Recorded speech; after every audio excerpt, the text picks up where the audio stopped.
Now, on any other year, the upcoming Golovkin-Alvarez fight would unquestionably be the biggest boxing fight of the entire year. But because we had Mayweather-McGregor, obviously this is going to have to settle for second place, which is kind of a shame because I think this is probably the best possible matchup we could probably get in the world of boxing right now. You have two of the greatest fighters on the planet going at it. You know, it's a dream fight we thought would never happen between actual boxers and not guys crossing over from different sports. And between them, I mean, come on, these guys have close to 100 fights between them and just one loss. And by the way, that one loss was to, only probably the best defensive fighter of the last 20 years. So yeah, it's a very high quality matchup, no doubt about it. And why are they calling it supremacy? Like, that's such a weird, nomenclature for the fight. I mean, I understand, they're fighting to see who might be the best pound-for-pound fighter on the planet, but still, you got a Kazakhstani taking on the world's most Caucasian-looking Mexican dude. I don't know, it just doesn't ring all that there with me, but whatever. Well, anyway, not a whole lot to say about this one. I guess probably the easiest thing to do is just go over here and take a look at some of the statistics on it. And I mean, a lot of this, to make a prediction on it, I've seen these guys fight many times.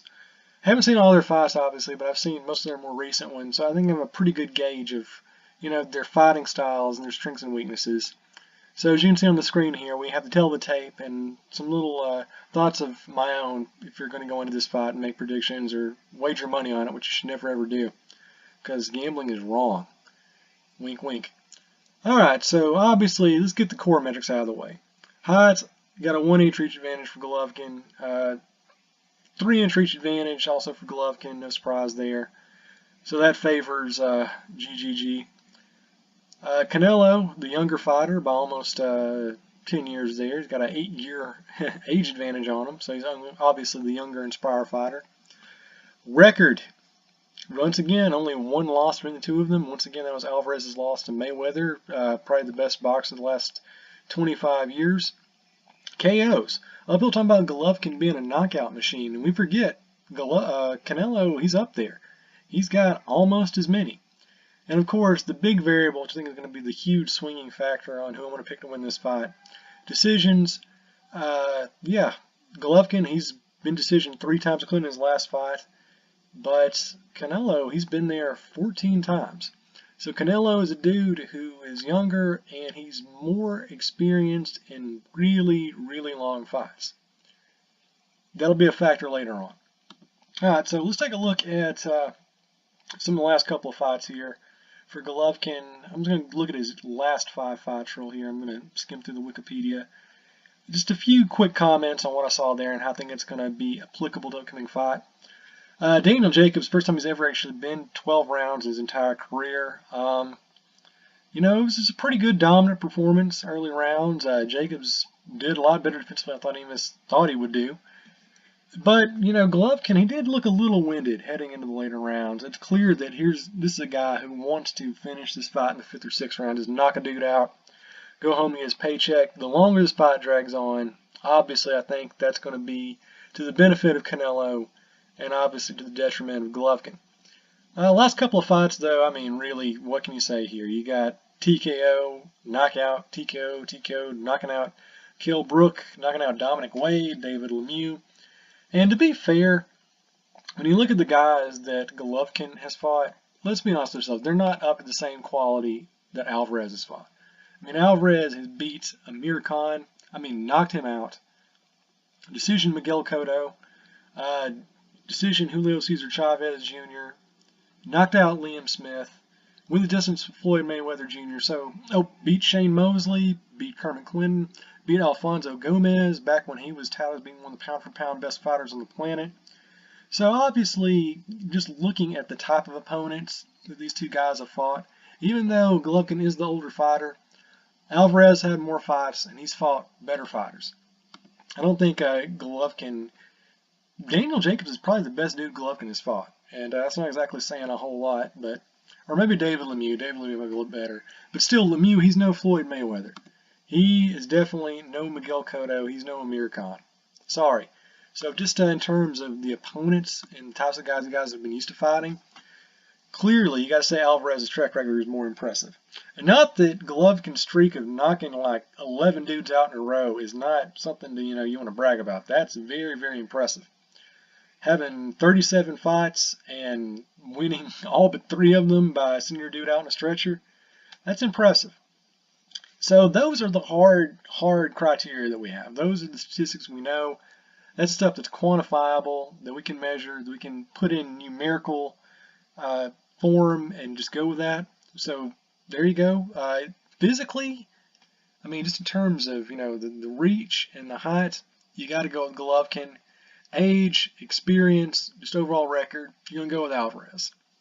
Now we got to look at the stuff that's a little bit more qualitative, where you really can't numerically prove it, but just from what you've seen from previous fights, engaging, just what you've seen in the last couple of performances, who you think is better in this objective sort of criteria.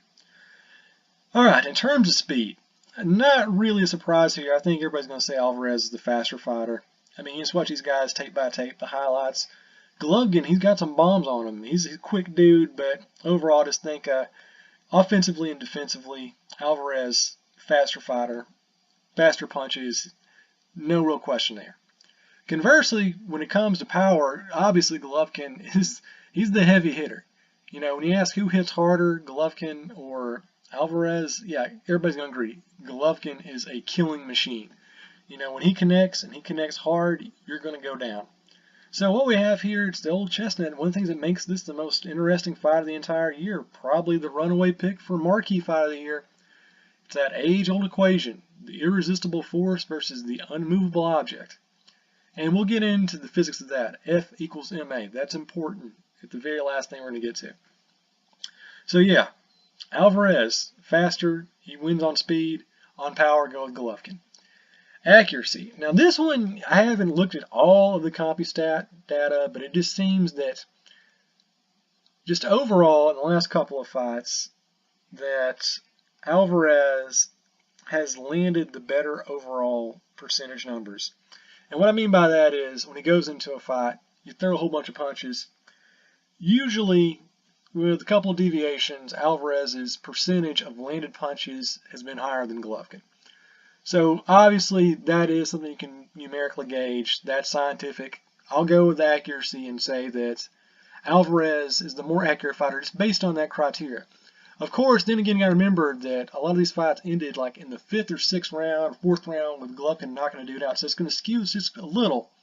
But just on a case-by-case basis, overall, yeah, you got to go with Alvarez being more accurate. Total offense. Now, what I mean by total offense, I mean just your ability to land a menagerie of punches, where you're not just trying to knock a dude out, you're not just going with power punches, you're not going just with jabs. This is basically just how often you can land and how quickly you can land, the diversity of what you land, just looking at all these really, really objective things. And Golovkin, he's very impressive, but I just think overall, Alvarez is a more diverse fighter. He's more diverse with his striking. He's quicker. He seems to land more in a fight. He seems to be quicker. He can hit from different angles. Golovkin, very much a straight-ahead fighter. He just bulldozes into you and just knocks you out. Alvarez, a little bit sprier. He kind of, he uses more of a repertoire of strikes than Golovkin. Golovkin just straight ahead, jabbing, I'm going to knock you out, headshot. Whereas Alvarez, kind of more body-focused, definitely more diverse as far as where he's hitting you and the types of punches he's throwing. So total offense, even though I got to say, as far as knockouts go and just sheer power, Golovkin wins. But just as far as having a diverse toolkit at your disposal, total offense, I'm going to give the advantage to Alvarez. Total defense, again, I'm going to have to go with Alvarez. I mean, I haven't seen the CompuStrike data about how many times these guys got hit, how many, strikes they absorb per fight. But defensively, I think Golovkin, he's never really fought a really great defensive fighter, like a guy who's fast, can bob and weave, who can just get out of harm's way, who's good at blocking.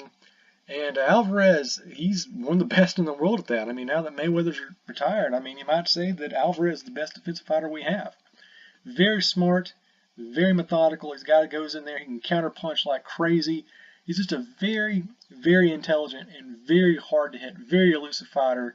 Whereas I think Golovkin, just what I've seen in the last couple of fights, not as good defensively. I mean, he can eat some shots. But of course, that leads to our next criteria, chin. I mean, for God's sake, Golovkin, he can eat punches like Snicker bars. I mean, he's just a bad, bad dude. And that raises a very interesting question. Let's say that if Golovkin doesn't knock out Alvarez, does Alvarez have anything that can knock out Golovkin? I mean, that's something where nobody's putting money down on that because nobody thinks he has the power.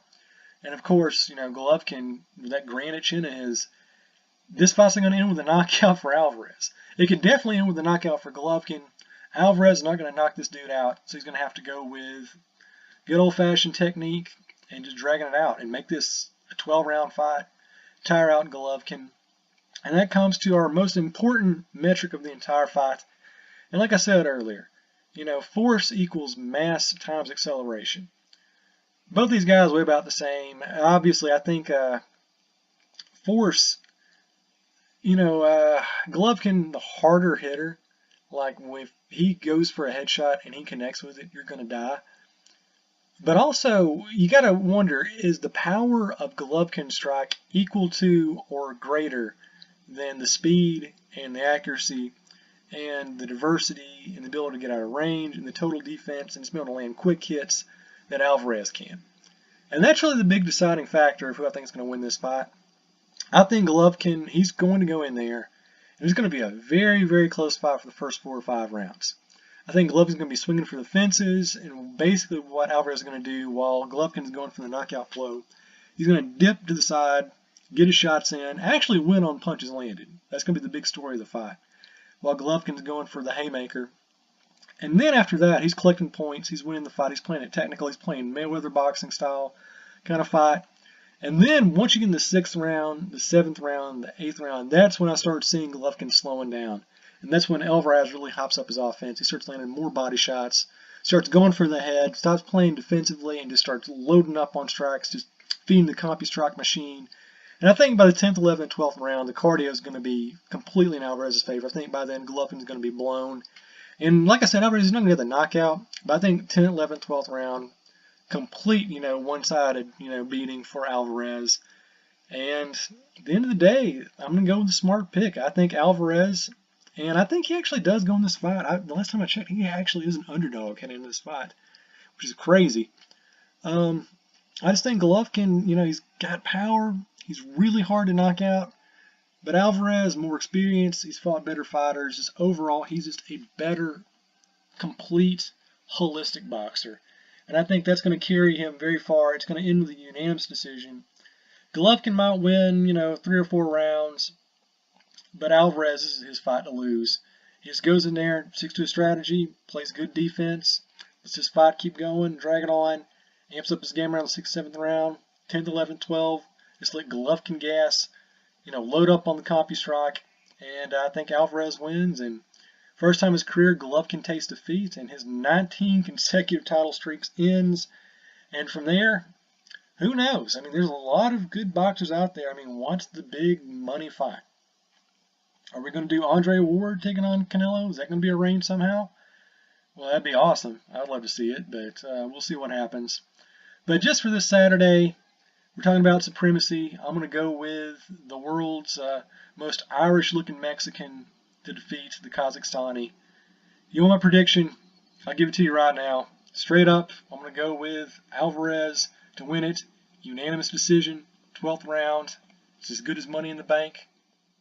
I say roll with it.